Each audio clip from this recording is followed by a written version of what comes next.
Hello. তো দেখো আজকে আমরা মলিকুলার স্পেকট্রোস্কোপিটা স্টার্ট করবো একদম বেসিক থেকে, একদম বেসিক ইন্ট্রোডাকশন ক্লাস এটা রয়েছে। ঠিক আছে। তো দেখো মলিকুলার স্পেকট্রোস্কোপি আসলে কি, এখানে আমরা কি পড়বো মলিকুলার স্পেকট্রোস্কোপিতে, এটা জানা খুব জরুরি। Molecular spectroscopy is the study of interaction between electromagnetic radiation and molecules. Electromagnetic রেডিয়েশনের সঙ্গে মলিকুলসের যে ইন্টারাকশন আমরা সেটা স্টাডি করব, এবং এই স্টাডির ফলে কি পাওয়া যাবে, কিছু ইনফরমেশন পাওয়া যাবে about the molecule. It provides information about the molecular structure, bond length, bond strength, energy levels and molecular motion. এই সমস্ত ইনফরমেশন কিন্তু আমরা পাবো স্টাডিটা করি। ইলেকট্রোম্যাগনেটিক রেডিয়েশনের সঙ্গে যদি মলিকুলসের আমরা একটা ইন্টারাকশন স্টাডি করি। এর আগে দেখো আমরা অ্যাটমসে কি পড়েছিলাম, ইলেকট্রোম্যাগনেটিক রেডিয়েশনের সঙ্গে আমরা অ্যাটমের ইন্টারাকশন পড়েছি। ঠিক আছে। কিন্তু এখানে বেসিক্যালি ইলেকট্রোম্যাগনেটিক রেডিয়েশনের সঙ্গে যে ইন্টারাকশনটা হবে সেটা হচ্ছে কি মলিকুলসের হবে। এবং এখানে একটা বিশেষ ডিফারেন্স আছে, অ্যাটমসের ক্ষেত্রে আমরা যেটা পাই স্পেকট্রাম, সেটা কিন্তু সিঙ্গেল লাইন স্পেকট্রাম পাই, এখানে কিন্তু আমরা ব্যান্ড স্পেকট্রাম পাবো। তারও কারণ আছে, আমি ধীরে ধীরে বলছি।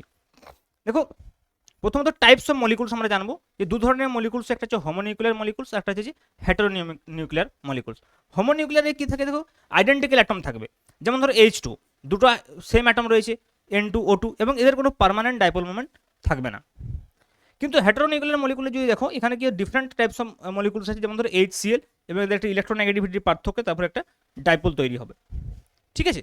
যেমন ধরো carbon monoxide, NO, H2, NaCl, এগুলো সব রয়েছে, এদের কিন্তু জেনারেলি কি হয় যে একটা পার্মানেন্ট ডাইপোল মোমেন্ট থাকে।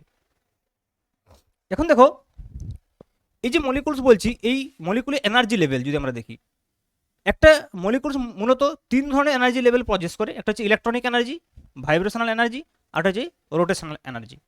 সো টোটাল এনার্জি লেভেল যদি আমরা বলি, টোটাল এনার্জি লেভেল সেটা electronic plus vibration plus rotation.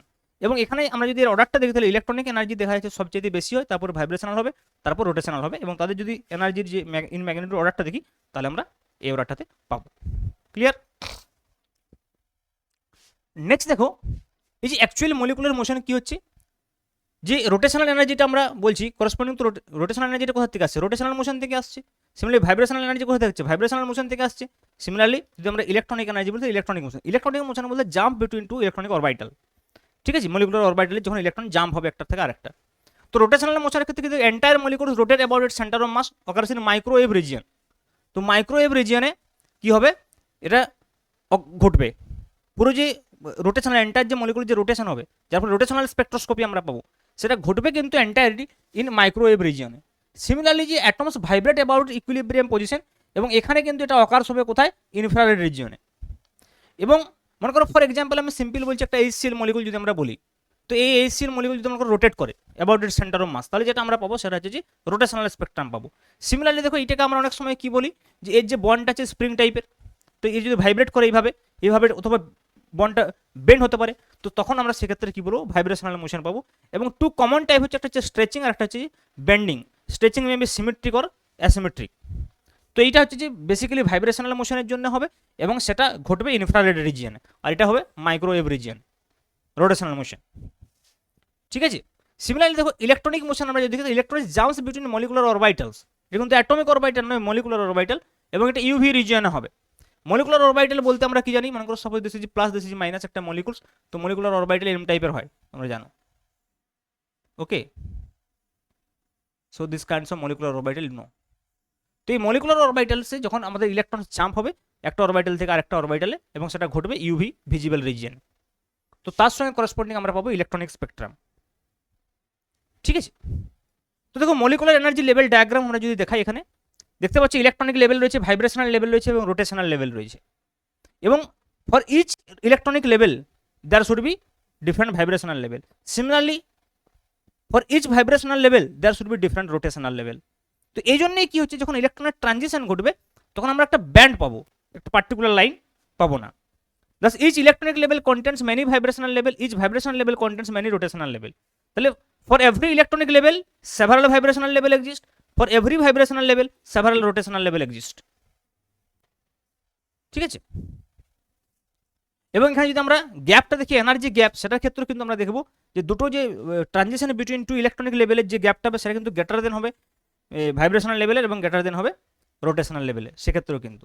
এবং দেখো এখানে পরিষ্কার একটা কোয়েশ্চেন আকারে আমি লিখেছি, why molecular spectra are bands, because every electronic transition is accompanied by many vibrational transition. যখন একটা ইলেকট্রনিক ট্রানজিশন হবে, তার সঙ্গে মেনি ভাইব্রেশনাল ট্রানজিশন হবে, তার সঙ্গে করসপন্ডিং লাইন দেবে, এখানে লাইন দেবে, তাহলে একটা ব্যান্ড তৈরি হবে।